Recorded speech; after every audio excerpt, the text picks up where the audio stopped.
Can you all hear me now? Hi there. Happy Pride.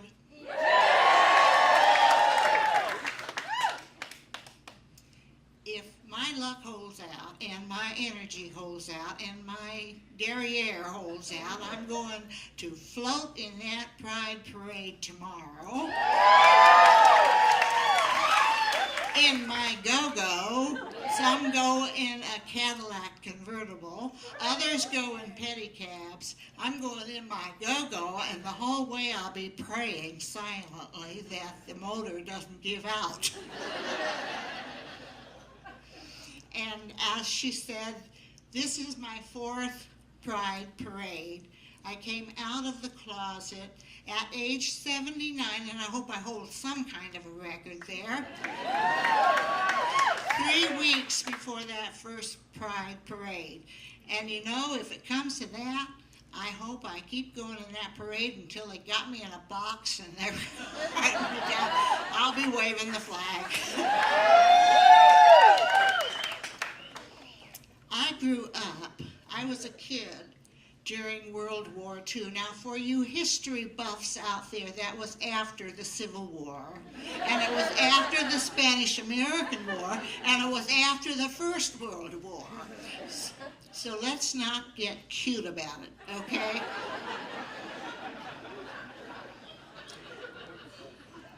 Times were so different then. Lesbians hadn't been invented then. That's as far as I knew. You didn't hear cuss words. I mean, now we hear them everywhere. But back then, I remember the time when Clark Gable, whatever was that man's name, Gable, was everybody was utterly shocked when he said, "Frankly, my dear," on screen, "I don't give a damn."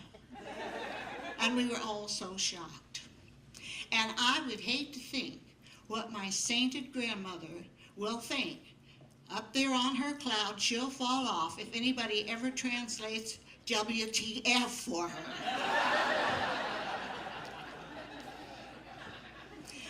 I knew, however, that I had a different perspective from most of my friends. I didn't call it lesbianism, I didn't call it gay, I didn't know at that time either of those words. But you know, once I had a couple of clues. One of the clues was that people were talking about a wedding that was going to happen in the family. Weddings seemed to be kind of a theme tonight. And they were so excited, and it was a party, so I said, "Hey, what's the wedding about? What's that getting married about?" And so my sainted grandmother said, "Well, it's when a man and a woman love each other so much and they want to stay together for their whole lives." She didn't specify what it was they did together, because that was a little advanced, but that's what she said. And I thought about that, and I thought, well, it would be more fun if a woman and a woman got married. And I said that, and everybody laughed uproariously. What a notion. And then I said, no, seriously, I think it would be more fun. I'm about 7 or 8 years old when I'm pursuing this line of investigation. And my grandmother got this pissy look on her face, and she said, "We just won't talk about it." And that's the way it was in those days. I got another clue in adolescence. You know, all of our circle of kids, when we would have lunch and we would chat about the movies, because television was just on the horizon. Only the rich kids had televisions, and all you could see was wrestling matches anyhow, and they were not attractive people.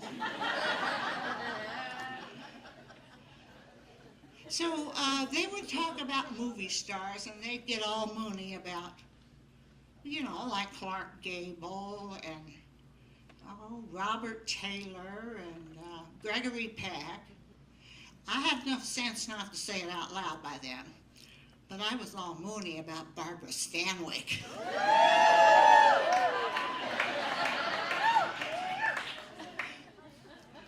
Well, I wasn't going to get married, but then along came this guy, Wayne.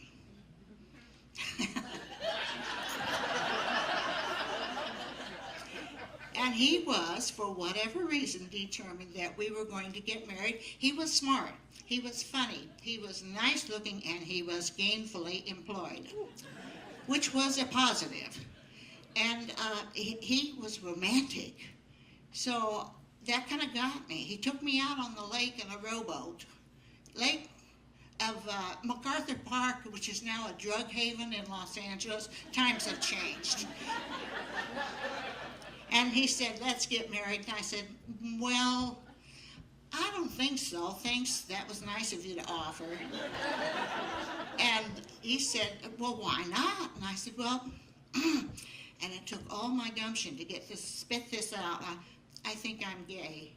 Ha, ha, ha, ha, he says. No, you're not.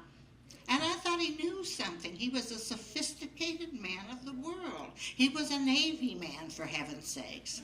And so we got married. And you know, I lived for the next few years. It wasn't an ecstatic, buzzful life, but it was okay. There was no big pain there. We begat a couple of kids. What do you mean, ha, ha, ha, ha, ha?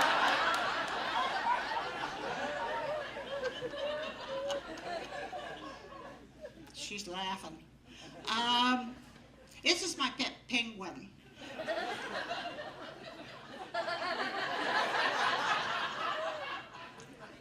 Oh, I guess it's not a penguin.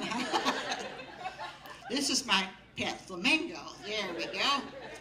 All right, so we were married, and then and I thought, well, this is the way life is. And you know, I wasn't complaining. There were people who were starving. There were all that China jazz. Back then, the Chinese were starving, and you know, I suppose some of them still are. Well, this is a sad thing. This is supposed to be funny.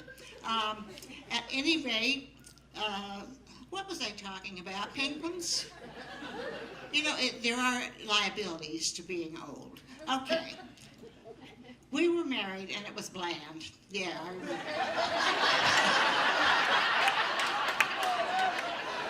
Wayne and I were married, not the penguin and I. And then along came somebody named Bonnie. And I fell in love. I mean, really, hook, line, and sinker. I fell the whole 9 yards with this gal. And I had never had that feeling before in my life. For the first time, I understood all those sappy, sentimental songs that my friends would sing when I was younger, and I was singing them too.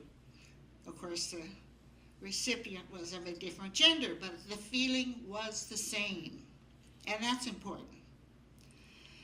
Bonnie and I met at this place, and I don't think it's a really good place to go looking for same-sex partners. But it was called the Alhambra First United Methodist Parent Participation Nursery School. I'm going tomorrow to the Pride Parade, and my flamingo is going with me. And a flamingo is not a tacky lawn ornament. A flamingo is beautiful. Lesbians are beautiful. And I'm going to be that. Thank you so much for listening.